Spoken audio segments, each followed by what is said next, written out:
find time to bring to bear, or the right speaker to match it, or I have new topics that I thought of. So I think there's way more programming that I can develop. And it is so much fun. As crazy as it is, I really enjoy this. So that's why I want to keep going at it. You know, when you find something that connects, that excites you and reinvigorates you, it's very hard to let that go. Well, I think, everything that you're doing is very exciting.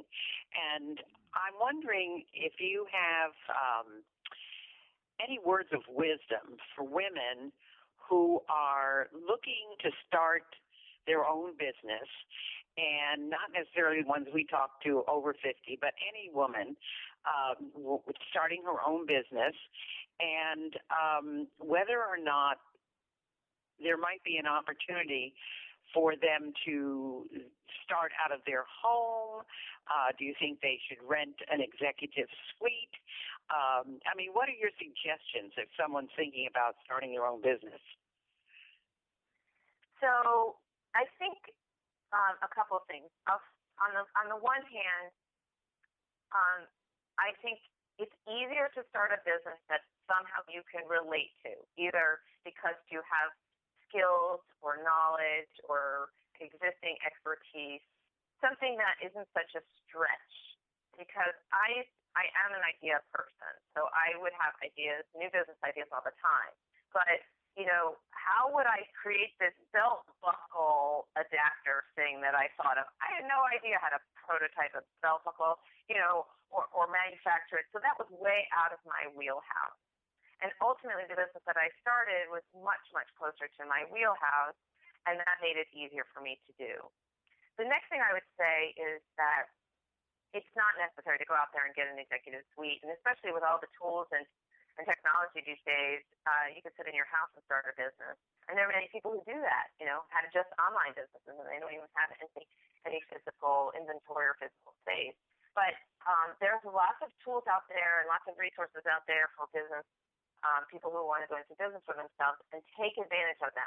The federal government funds a boatload of content. Your state has a boatload of resources. So, just either Google, SBA, SBDC, SCORE, that's SCORE. These are all, free resources. And I personally am very comfortable talking with total strangers. So I would just find people who, might be able to inform and advise you, and strike up a conversation with them, or ask if you could pick their brain, take them out for coffee if they're local, have a virtual coffee if they're not. And one of the things about reinventing is when people are in a reinvention process and all by themselves, helping other people is an absolutely wonderful way to feel like valued and self-worthy at a time when you doubt that. So find those kinds of people too, because just because they're reinventing doesn't mean that they don't have a skill set that can be applied to the business that you're thinking about going into. So even if you're not looking for a formal mentor relationship, I think it's good to find women or men. Men have been very instrumental in my career, I should say, that could help you. Well, let me ask you, what do you think, there's all these theories, and I have my own impression, but I wanted to get your opinion, that you're supposed to have at least a year's worth of living expenses. If you decide to do something like this under your belt, you better have a year's money to live on, or some people say don't quit your regular job and start this part-time while you've got another income coming in. What's your feeling on that? So I've heard that same advice, Dr. Gale. One of my speakers said he's in the business financing world. He said 6 months of income. I would say this: the first time I started my business, my husband and I, we made a modest living. We didn't make a ton of money. We were young, and we had some money to make, but not a ton. So we sat down and we figured out what was D-Day. When would we get to the red zone in our savings account that it wouldn't mean that we could keep going. I could keep going with my business, and we could keep going paying our mortgage and stuff before I had to go and get a job. So we just figured out based on our living expenses what D-Day was, and we knew that what that would be. So I went into it knowing that. However, I quit my job cold turkey, and I quit my job without even being ready to start my business because it was very hard for me to focus and start my business on a part-time capacity. I was going to be running and wearing so many different hats that I couldn't see how I could do this on the side and do it successfully. So I just dove in both feet first. And I kind of did the same thing the second time around, So my feeling is probably not the norm.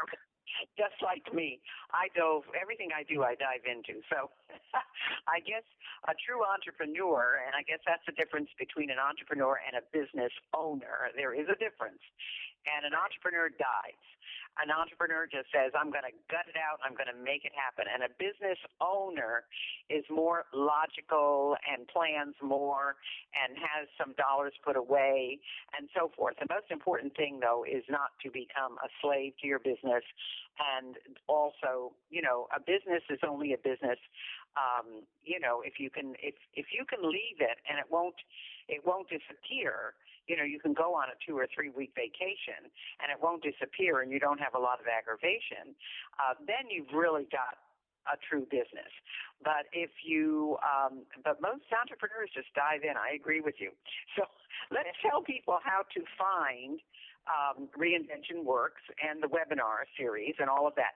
How would people find that? So reinventionworks.com, all one word, is how they find the business. And like I said, there'll be a new website launching hopefully before the end of the month. And the conference itself is megareinvention2016.com, and that's all one word. Mega Reinvention. And people can buy that series after it's done because it's going to be archived, correct? Correct. Good. So if you go to reinventionworks.com, that's her website. However, the actual series, the webinar series that I was on and that she's talking about right now is Mega Reinvention 2016. Is that right? Yep. .com. MegaReinvention2016.com. So, you've got a couple of ways to listen to this and get a hold of her and so forth. And, it's just been a pleasure talking to you, Hollis, because we're on the other side of the fence now. You interviewed me, and now I'm interviewing you, and I'm glad our listeners are getting a chance to understand what reinvention is all about, because that's, there's nothing better than that. So, this has been a Women in Business show. It's something we talk about all the time, how you can reinvent yourself, what you can do. Is there anything you want to leave we've got just about a minute left. Anything you want to leave our listeners with, Hollis? I want to leave our listeners with a thank you to you, because you have been fantastic. You're an inspiration, a gracious host, a gracious presenter, and somebody who I admire and look up to. And I hope I can succeed like you have, Dr. Gale. So thank you. Well, thank you, Alice. I didn't expect that, but thank you very much. And I know everybody will enjoy listening to everything that you've had to say. And I guess that's it. So thanks for being with us, Alice. You're very welcome. Gratitude is an important part of your reinvention. Always be grateful. Yes.